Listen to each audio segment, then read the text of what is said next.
bana Guine, bana Dar es Salaam, bana Poto, bana Mokil Mobimba, Site FM Moko, Afrique Info avec Frank Semaï, Yandankala, Twende. X-Bass, Marandura, Frank Semaï. Bonsoir chers internautes, bonsoir à vous, bonne fête de Saint-Valentin, Valentine, tout va fête à les journaux, bonne fête Nabino partout là vous êtes dans le monde, nous a branché ce côté en Afrique Info, biso to leto qui vraiment rouge mais to ki kana manzaka, na rouge ala nelo kwa makole, c'est bon quoi, ndenga biso père à kimte. Est-ce je t'aime, bonne fête à toi, bonne fête à Yadjungon Demé, la terre avantageuse, bonne fête à Yaouli Mouché, le véritable code, bonne fête à Gauthier Mascotte, l'ingénieur de banque, à Zizel Fouy, bonne fête à toi. Maman Méline Zembatus, Pépé Mbetele, bonne fête à toi pour Capo Smiley derrière la caméra. Et je lui ai à marquer ma prière, bonne fête à toi et à mon papa. Désolé à mon agence privée, bonne fête à toi. Ombre jaune, Patrick Meka, bonne fête. Pourquoi pas aussi commencer Nzambé en Norvège, ndemo comme toi avec qui Nzambé en Norvège. Je confirme à Ponaebi Mouton dans le bamon moi Mouki Mabambongo na ebele. Il pèse tellement trop, il est tellement lourd. Je suis salé là, tu as commencé. Bonne fête à toi, tu as mis les lots. Joyeux anniversaire à Rossar Kanza. Bonne fête à toi, Rossar Kanza. Là, tu es. Joyeux anniversaire de la part, il y a petit tour, il y a pas là. Bonne fête. Il y a Ouli Mouchen, là, tu es. Gauthier Mascotte de Djongonda, il la terre avantageuse. Nous sommes déjà dans la commune de La Gombe, non loin de Fatima, chez Flore. Aujourd'hui, c'est la conférence de presse de Tata Mobich leader à Forma Wenge. Voilà, quand il biso qu'elle est au mercredi le 14 février chez Flore en ville. Et c'est quand il a la conférence de presse, soirée blanc blanc. Maintenant, qui on a télé moi noir na 4.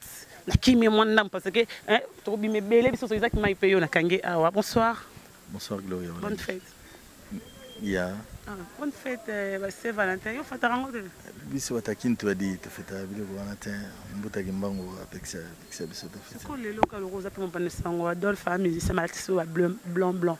Ko bani par rapport à en fait to zalaki au moins na kati ya sillage wana ya réseau et salé qui est tout ça là. En fait, on voulait quand même faire sortir quelque chose de beau, la mission à Batukaka. Et à mon avis, que mon communion, on a tout la tapembe pembe, ça quand même image les à la propre, les à la bien. Et puis à Senga qui biso tout bon monde, les moutako qui peut Senga. Ça a été respecté par les amis et puis je crois que ça lui pega bien image et ça lui quitte au propre makasi. Ça va pembe pembe bima. Malgré côté au Bakataki on se mais c'est bon quoi. Ouais, ça va. Merci beaucoup Isaac Maï. Tozana est vraiment la conférence de presse c'est Adolphe Dominguez au de je te compte en 4. Toi maman désolé Chadrik je te salue, merci à toi. Merci Joe Bangato, s'il te plaît vraiment un mot à dire par rapport à la conférence de presse Bangato Star. Bangato Star vraiment Tozana la conférence de presse. Joe Bangato, bonne fête de Saint-Valentin. Ouais, bonne fête à toi aussi. Et moi, je dis par rapport à ta mobile, c'est pas ce qui fait qu'on a un bilan, mais les autres moni, ils sont tout en blanc, blanc, qui m'en a moins noir, qui m'en a moins rouge, mais à soirée blanc, blanc par rapport à ce qu'on l'a banni. Non, déjà, à Benga Ibiso, dans l'occasion, il y a présentation, presque, il y a le nouvel album Naïo, ici, Bimi, il y a de cela quelque peu. Moi, je pense que thématique est acquis respectée, et puis marié na combo et album Naïe. Son album, c'est Amitié. Amitié, ça prône la paix et l'amour. Donc, qui dit blanc dit la paix. Je pense que Zaïd a encore un langage mogo. Il y a qu'à illustrer mieux album Naïe qui veut dire amitié. Bon, je me dis, c'est une première, il a osé. Les journalistes respectent l'artiste musicien Adolphe Dominguez, le respect mutuel. Nous avons respecté cette thématique et puis ben voilà, nous sommes là en blanc. Je pense que ça ne nuit personne et ça tombe, coïncidence, les autres tombés que les Saint-Valentin, Batumsou, Bazan avait concert, au bêta, mais il y a Bengzi Bisotolia, tout ça là, et puis ben voilà quoi, bon album. Merci Joe Bangato. Voilà, on est là, tout déjà déjà conférence de presse na miso. So qui m'a la zananga sa miracle. Notre côté on a katesika conférence de presse ezali ya Tata Mobich leader à Forma Wenge notre artiste. Ne te pas ici les temps dehors du pays avec une miracle au benga Dubaï, mais to côté to kama mtokoloba. Bon na suka to ça nos conclusions, c'est parti.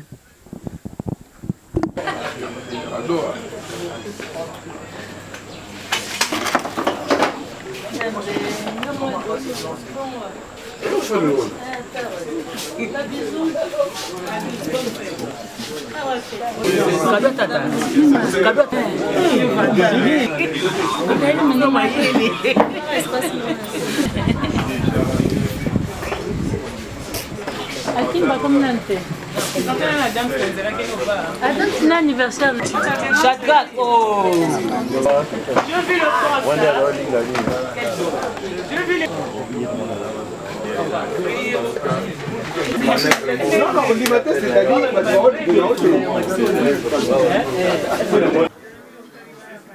Manager, MK.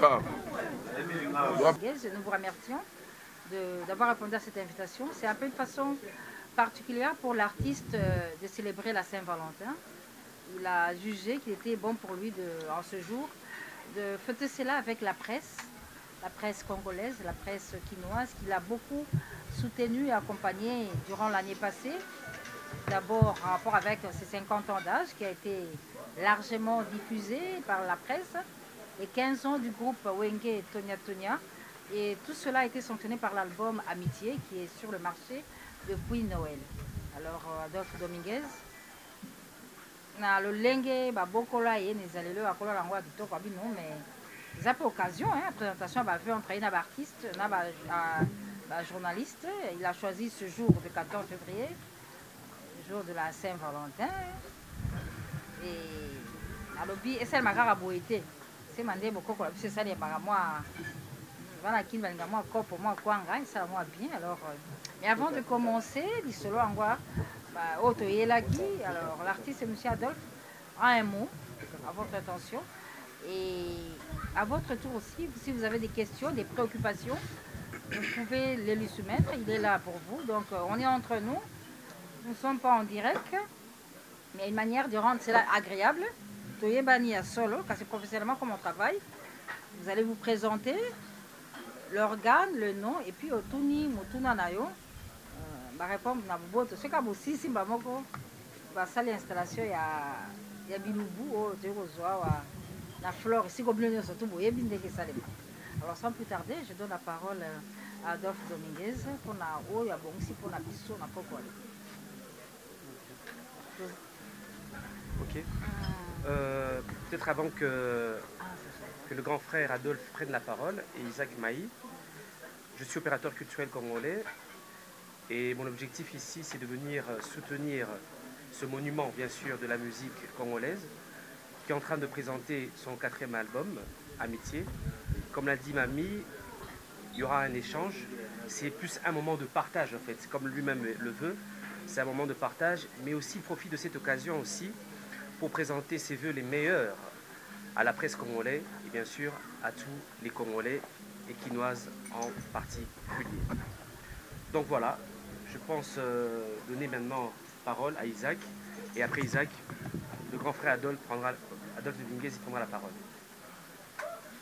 Sinon, merci également à vous tous, chers confrères, d'avoir répondu à l'invitation comme l'a dit notre sœur Mamie Léla. Je disais merci à vous tous d'avoir répondu à cette invitation comme l'a si bien dit notre sœur Mamie Léla. En fait, si nous sommes là, c'est parce que l'artiste a bien voulu que nous soyons là. Et durant toute cette période que Adolphe Dominguez a fait son travail, il a toujours été accompagné par cette presse, la presse congolaise, la presse internationale. C'est pourquoi nous n'allons pas revenir sur ce que disait tout à l'heure Mamie. C'est une occasion également de pouvoir peaufiner les relations entre l'artiste et la presse. Et surtout que le moment est très bien choisi parce qu'il y a un album qui vient d'être mis sur les marchés des disques, c'est Amitié. C'est donc en signe d'amitié que nous sommes là ce soir et c'est en signe d'amitié que nous avons retenu cette date du 14 février, date de la Saint-Valentin pour les amoureux, pour que Adolphe Dominguez puisse communiquer avec la presse et échanger, partager après ces repas qu'on va nous donner tout à l'heure dans ces très beaux cadres. Donc je crois que l'essentiel, c'est cela que va tourner notre entretien de ce soir. Encore une fois de plus, je vous remets la parole. Vous allez donner à Adolphe. Oui. Voilà. Là, merci la presse, chers amis. Je suis vraiment très ému pour cette très belle journée les 14. Parmi tant d'autres, ils vont dire que c'est la fête de Saint-Valentin. Moi, je préférais venir partager avec les amis journalistes. Parce que quand on dit la musique, il y a aussi la presse.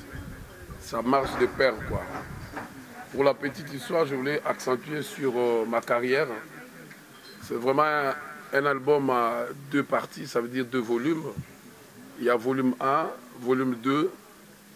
Je me suis accentué surtout beaucoup sur l'album Amitié, le nom Amitié, pour montrer ma considération que j'ai par rapport à mes amis, par rapport à mes soeurs, par rapport à notre pays, par rapport à tout le monde, quoi. L'Amitié, c'est un album, un opus que j'ai travaillé sur place à Kinshasa. On était à cheval à Paris, à Dubaï, en Afrique du Sud, pour avoir le bon son avec tout ce qui se passe dans notre milieu musical. Il n'y a plus de producteurs.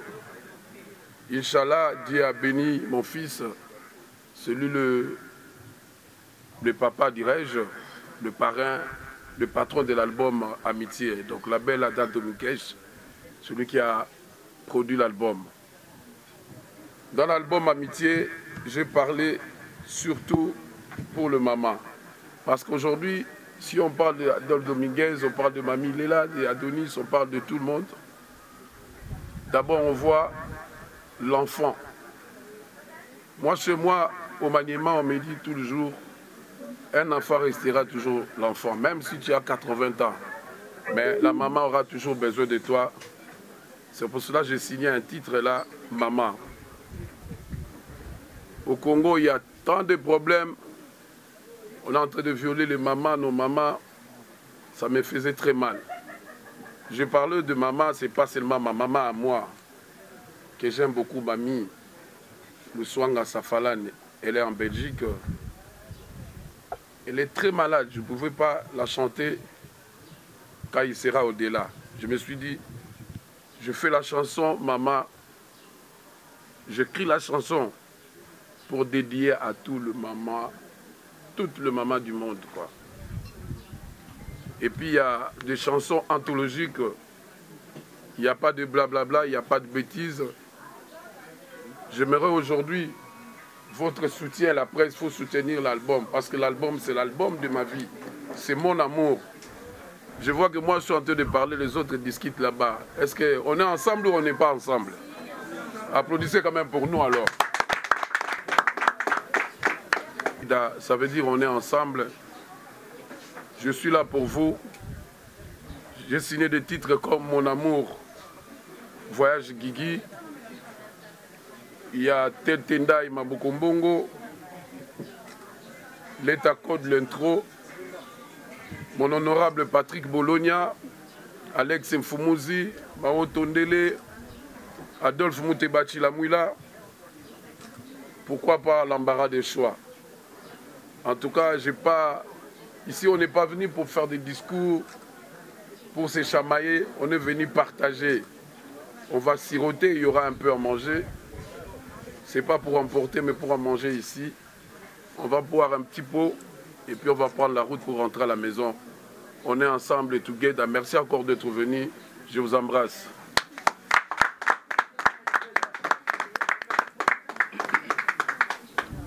Alors, s'il vous plaît. S'il vous plaît, vous répétez. Gisèle. Question. Voilà la moutuna.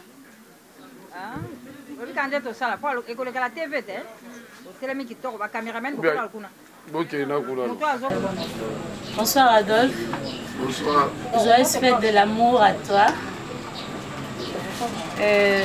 Kombolanga Gisèle Fouy, la douce, journaliste à CNTV, émission Place des artistes tous les dimanches. Et puis patronne, il y a la douce TV. Tata, s'il vous plaît, non, mon Adolphe. Non, Gisèle, on a un peu de tourner pour la télé. C'est le montage. Ah, alors déjà je tiens à te remercier Tata l'invitation au Benki Bisso la presse pour ses respects à la presse pour nous présenter Bisso ton album Amitié. Moi j'aimerais te poser une question par rapport à ton album. Au titre Amitié, pourquoi? j'aimerais que vous expliquiez parce que là au lobby tu as immortalisé ta maman, embelli ba maman, dans une introduction on a expliqué voilà comment les gens doivent être, ba tusenye ba sangala, compenser na ba souvenir rebello zalaki nango. Alors moi j'aimerais savoir qu'est-ce que tu as fait puisque oza moi na wenge aujourd'hui amitié na yo sotobi na niveau musique eza plus na baninga na wenge. Aujourd'hui le wenge est vraiment divisé, on sent que ba koswa neze belé bolingo ezate ba kuba ezebelé kozwa na ba musicien zalaki pas Adolphe qui pas Wera wazalaki pas ya intel ake même ba petit na bino beau format on sent pas l'amour envers, on sent pas le soutien il y a ba bino ba père à wenge envers bango. Alors quand tu parles d'amitié moi j'aimerais savoir parce que c'est vraiment une chanson sincère et ça message aux apporter na ba ninga na yo ezani no fait parce que nous moi j'aimerais sincèrement comprendre parce que dans tu représentes le wenge mais dans le wenge on ne sent pas cette amitié. Voilà un peu préoccupation nanga yangoana et en plus nanga na ba ça olati penza ba wolo s'il vous plaît badoré voilà Adolphe badoré et tu as eu je sais pas depuis au Dubaï aux un système arabe moi je comprends rien ah toi on a slogan consommant congolais mais toi tu vas avec un nouveau style alors expliquez-moi aussi pourquoi un système voilà merci beaucoup. Merci na ba question la bino vraiment Gisèle Fui autour de la question moko eza très bien mais ça na moi ba koka ja mukie mais l'album est là il y a 2 volumes volume 1 volume 2 vraiment amitié oyo to lobby eza amitié sincère eza amitié ya foitité eza amitié te ya lokuta eza amitié ya sincérité na salaki album amitié c'est pas parce que naïba qu'un jour ba problème rien non on a enregistré album nanga ça fait une année avant mais na kosenga na yo kaka o comprendre que l'artiste azara toujours dans ba idéologie toyembi mama ezaka ka mama o yanga ité na yembi mama ya batu nyonso ya biso nyonso zalia parce que lelo soki mama boti mwana ye kaka muta ko yibaki mwana wana ya ye mama la la raté soki mwana zo kobela mama nde mutu bapesaka kimbundi tant ba ya kobota mwana yango na lobaki papa we mbayembaki mama elle a chanté Maman Nyondo. Moi j'ai chanté Maman Nyonso ya Congo. Parce que dans mon équipe, papa Mbasali et l'eau m'a bien, mélodie m'a bien. Ngape na lobaki na sala non plaisir na ba maman ya Congo. Yango na yembi ba maman. Ezanze momo même ngamo so na yoki yango ça me touche. Même ma soeur, mamie, ben nga tata vraiment nzembo wana itouchaka ye, itouchaka ba tunyo surtout na bandako. Na zuba félicitations na bino vraiment merci. Ndenge bozo féliciter nga pour l'album oyo. En tout cas, j'espère que Gisèle, c'est bon, non?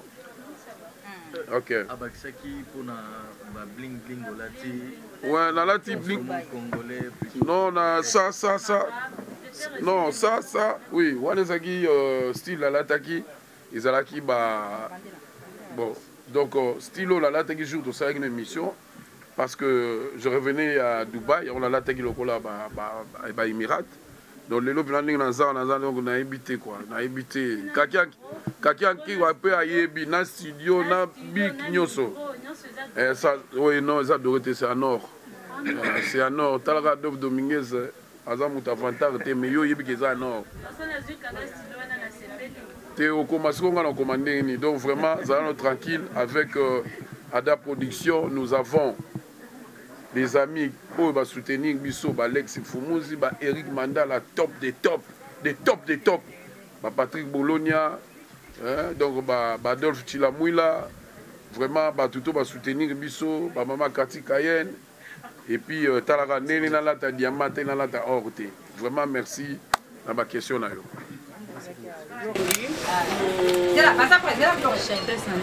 Ok, prêt. Vas-y, non, Banda. Je suis Gloria Langui, méga star de la presse congolaise. On a pris une émission dont je te parle, Frère Saline Afrique Info. Tata Mokichi, leader réforme à l'ONG, question à vrai que. Gloria, il y a ça le quoi, comme ça. Là, il y a un monde sur le monde. C'est bon. On a besoin de ça pour l'image à la télé. D'accord, man. Merci. Tata, amitié album Nayo. Amitié ou albino, on consacre premièrement. On a évidemment dernièrement awa. Au sein de l'anniversaire, quand on a TV, quand on a mis la jiba kozala, jiba zalate. amitié au salé biso lelo par rapport ya ba guerre ya wenge ou bien par rapport aux autres prochaines et leur entre bino pour le baramas les araji des arawera est-ce que amitié salé biso entre ya yona jibe ou tes amitié ya général. Merci très bien. Kaki Olangi na ebité soki olandaki nga mikolo j'accentuais sur ça beaucoup. Vraiment na télémenaki likambo parce que avant j'étais pas là tant na zongi na télémenaki likambo ya ba porte-parole ya ko insulter ba maman bana c'est pas bien. Ya omoni na télémenaki likambo yo pour te dire que tozana on amitié makambo ya ko swana na to linga insulter. Ba massa ya wenge baza ba massa na ngai vraiment yango omoni na télémenaki le devant na ebisaki petit na ngai ba porte-parole batika eloko oso ba continuer ba ko shimbama na ko shimba bango ba ko shimbama et kozala danger. Donc yango moni tozobetaka c'était on est ensemble together tolingi ba polémique té on est venu ici pour parler de l'amitié, amitié sincère, amitié zala bien. Le clan Wenge toza bien, bana baza bien, batutu baza bien, et ça plaisir aujourd'hui tozomona balegi la biso bazo sala musique bien, il faut les soutenir. Pour se soutenir, bango et soutenir biso c'est ça. Merci beaucoup pour la question, Gloria Olang. Merci. Troisième question, Kaki. Radio Kaki. Une question pour Tata Bobich Adolphe Dominguez. J'ai écouté l'album Amitié. Félicitations d'abord pour la façon dont tu as réalisé ton album. Je ne pouvais même pas penser que tu pouvais réaliser une chanson pour les mamans. Toutes les mamans du monde se retrouvent à travers cette chanson, bien que Papa m'a joué aussi maman à l'époque. Félicitations pour ça. Et puis j'ai écouté la chanson Amitié. Mais dans cette chanson, tu as cité beaucoup de personnes, entre autres les artistes également. Tu as cité J.B. Mbiana qui était venu dans ton deuil, le deuil de ton père. Et puis, curieusement, tu n'as pas cité les noms des Wera. Et puis, au cours de mon émission, j'ai été posé la question sciemment pour demander est-ce que cette situation était ta propre situation ou était la situation des autres? Tu n'avais pas répondu. C'est l'occasion aujourd'hui, au cours de cette conférence de presse pour présenter ton album Amitié, de te poser encore la même question pour demander est-ce que c'est Wera qui était venu et qui avait touché ce téléphone pour partir après, ou c'était une autre personne pour dénoncer cette situation pour les gens qui ont vécu, qui ont amassé de l'argent, qui assistent des gens, mais pour montrer les richesses au lieu de montrer l'amitié. C'est ça ma question. Merci.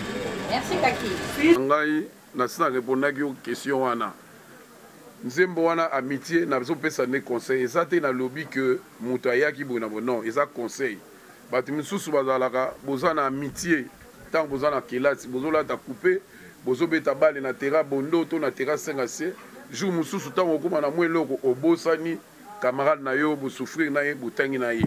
Et comme yo non tant obenge bono dans une réunion, où il y a un bureau, on appelle ça va te tirer la guimauve, sirage, aïe ya nyongo, vers ce coup de déf, au comme moi yamba ezate. Je me souviens pas de matanga, bah mon ara, il y a un téléphone et afin même pas. Oh les patrons m'appellent, na embeli en moutute, ça a conseil d'amis, na embeli moutute, do bama ça va na mama sanangai, tant biso to banda ki kaki yo yebi, yo za mutuna biso yebi wenge nenge banda, les autres mots qui na ba 32 ans d'amitié, donc on a yango na chi album na amitié. Je suis naza fier, na fierté à Royoka, nek bosolo baki album na ngeza bien, na ko accentuer ma casse na promotion. Il y a un temps pour tout. Tu as dit tam moko pona makambu, tam moko pona nisole to zongi boye. Bango bazo sentir que il y a l'amitié quoi. Conférence na sala ngokala, mais na sala ngolo pona yo savons que l'album est bon. Album est remé mabiso pena ya bien quoi. Ba ramia misi ba sepeli nango, ba maro tondele ba sepeli nango ba tutu ba sepeli nango et puis même bana ya chez Flore ba sepeli nango cadre ya bibiso. Merci. Okay, merci, c'est Jérémy Okala pour l'équipe Kinshasa, journaliste de Lingala Facile. Donc, Naliana Banda d'abord, ouais, plus à Lingala Facile bientôt. Naliana Banda d'abord pour féliciter Adolphe Dominguez. Sur le plan artistique, il y a l'album Amitié. Naoz a parmi des garçons qui sont ça, ou Adolphe Délé. Depuis que les bandas qui nous les l'ont, sur le plan artistique, Bano Azala Bango le Babeti ou les Gabafiaka.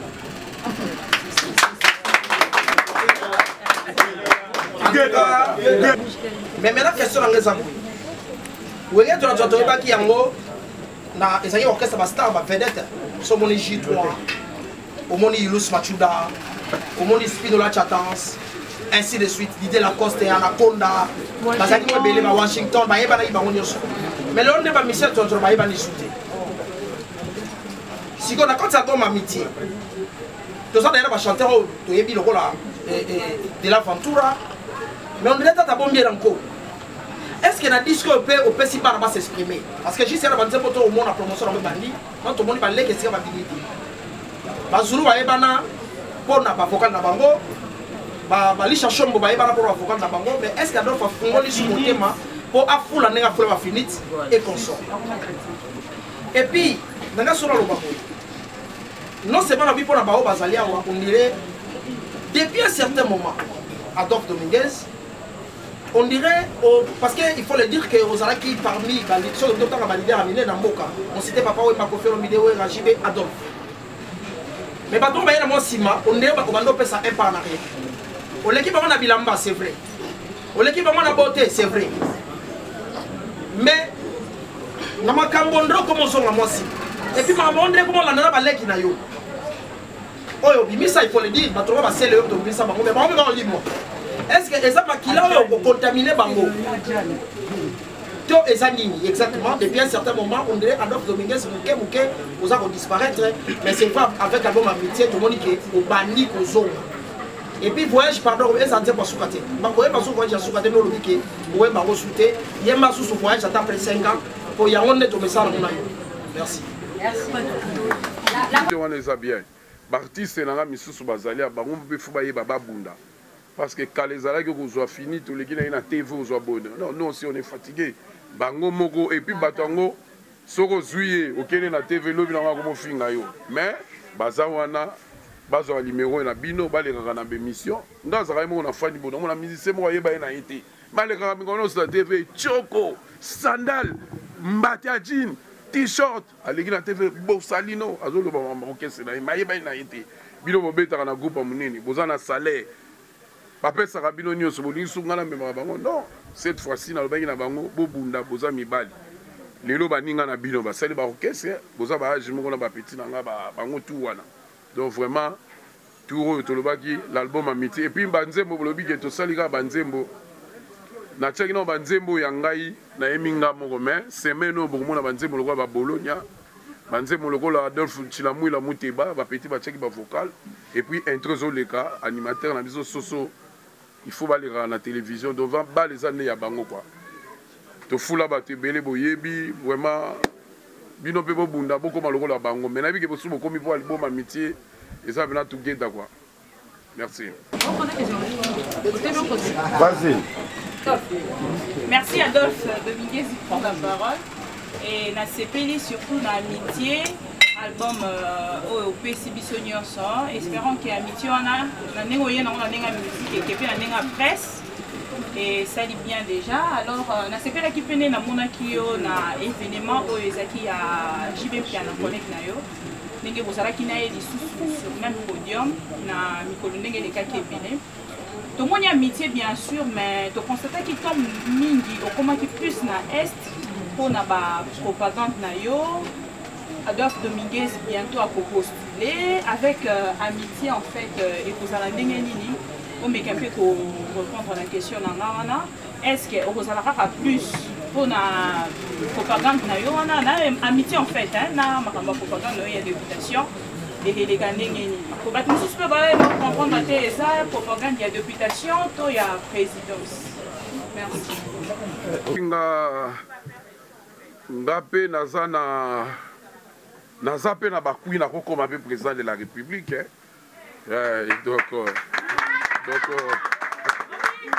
ça raté que au la m'appelle Nzamba tchelo boko mais na ka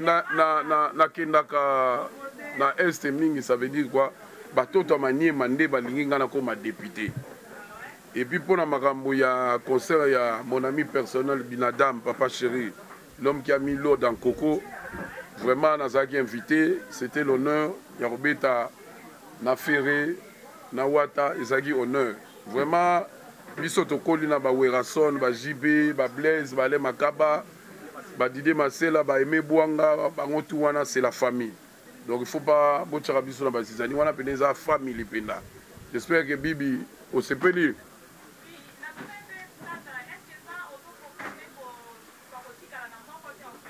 Non, yango eza nango namona docteur Mokakwaza na ye député azala pe docteur ngape na ko zananga député nazana nga chanteur de charme nazo charmer kaka ba chérie nanga na souci bilamba na lati vraiment na yebite nga do lango Nana Boduga. Bonne fête aux amoureux. Oui, d'accord. Nana Boduga, King 24. Question d'anglaise na yeba Adolphe pour un album ou amitié. Oyembi na ba master na oya wenge na cadre featuring ou pas. Parce que ceux qui te ont tout na mingi master wenge tout le monde a beaucoup plus na papa chéri. JB Piana Moto Pamba, alegi bango na nyos. Et alors toyeba papa chéri a paloli mukie ou à parlolité. Mastanini ya wenge oyo oyembi na yeto oyo travailler na ye. Et puis combien de titres, combien de featuring sur les amis avec qui et qui. Voilà. Merci.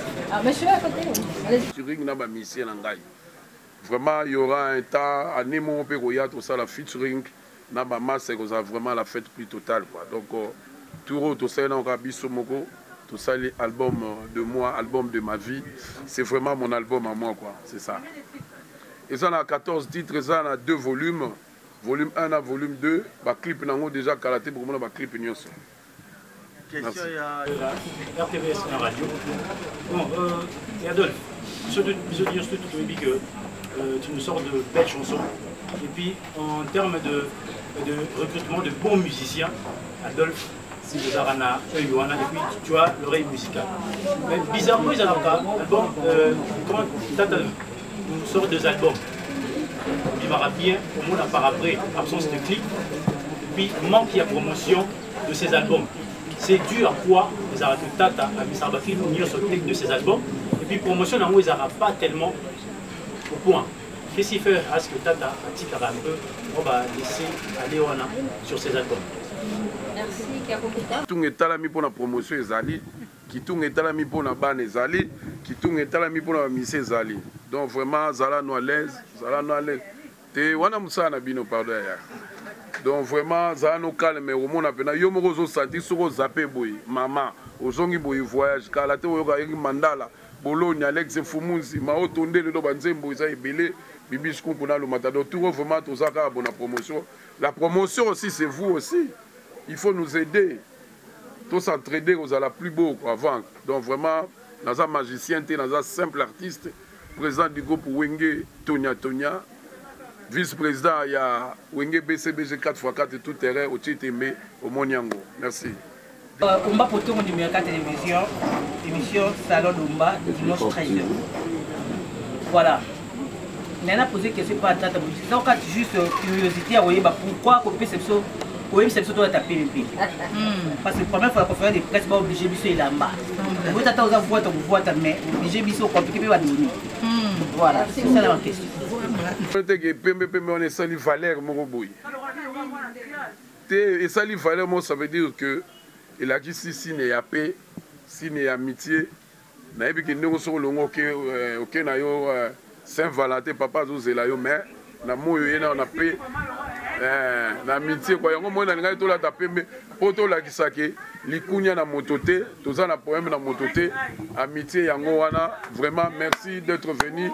On va siroter. Merci à Mamie, merci à Donis, merci à Isaac, merci à tout le monde, Gloria, Nana, tout le monde, les musiciens, Freddy Hakim et mon petit.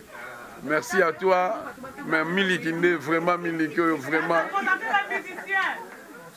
Bon, on va faire ça après. Ok, merci. Merci. Ok.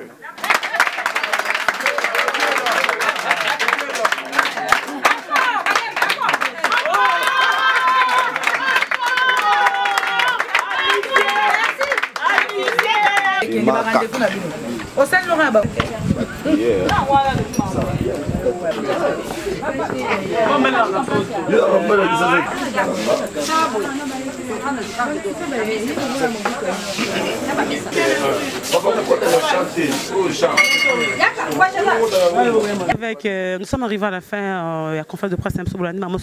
Je suis avec Tata Demunguez. Où il organise cette soirée à l'autre. Bonne fête de Saint-Valentin, Tata. Merci à toi, Gloria. Vraiment, Elengi Kitoko, na CPLP Nengoye.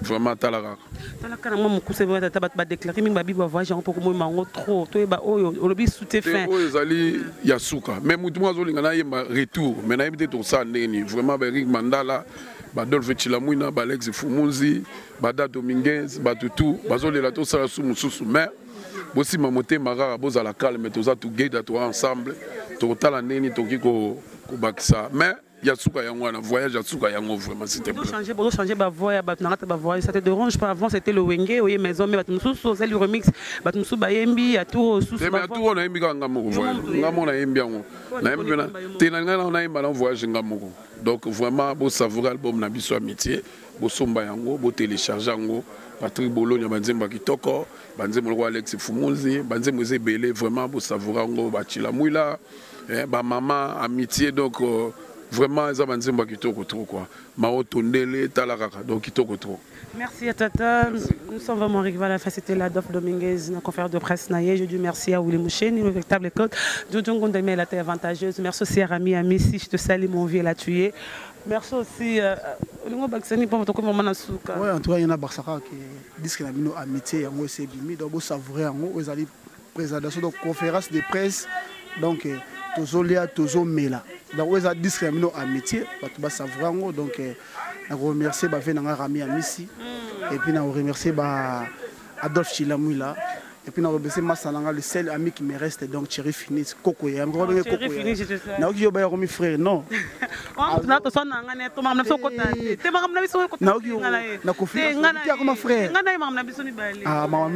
tout cas, je remercie tout à Paris, tout à soutenir disque amitié. Donc, tout ce amitié, il y a des amakam, il y a des maman. Et puis, voyage, j'ai mis au 4e patron dans Rayembi, il y a une maman qui en tout cas, maman a salué. Et puis, producteur Nabiso Adam Dominguez. Je te salue aussi, Adam, pourquoi pas à toi Stéphane Dominguez. La tour de Pessi, Juma Ramazan, ok, merci beaucoup, Gloria Roland. Merci à Gauthier Mascotte et Jojo Ngondaimania, Jolie Mosunga Sunga Bango. Désolé à mon agence privée, bonne fête à toi. Merci à ma Méline Zemba, tous Pépé Mbetolo, Kouma Senzama Norvège, tu pèses. Pourquoi pas aussi à JP Bossé, je te salue. Merci aussi à Maïli Doya la caméra, merci à Alain Django le roi de Chicago et Alain Dynamo, merci à toi. Viens Alexis à l'étonne, Bikat, Kamalade, Sorobi qui ressemble vraiment bien quoi. Tout savourer, pack bien pour un février, on dirait les canaux max tous à l'ensemble. C'était le 14 février avec Yatata, Tata Mobichi leader à forme à Wenge. Je vous salue, je vous aime. Joli Moussonga yo à Palin. Maman Miline Zemba, tous Pépé Lambetolo, merci à toi, Django, le roi de Chicago, le notre Naling Rabino, Megan Amno Star, Gloria Rolangi, une américaine père au Congo. Merci beaucoup, on se retrouve prochainement. Bye bye. Bana King, Bana Dar es Salaam, Bana Poto, Bana Mokil Mobimba, CTF Moko, Afrique Info, avec Franck Stemai, Kiandankala, Twende. X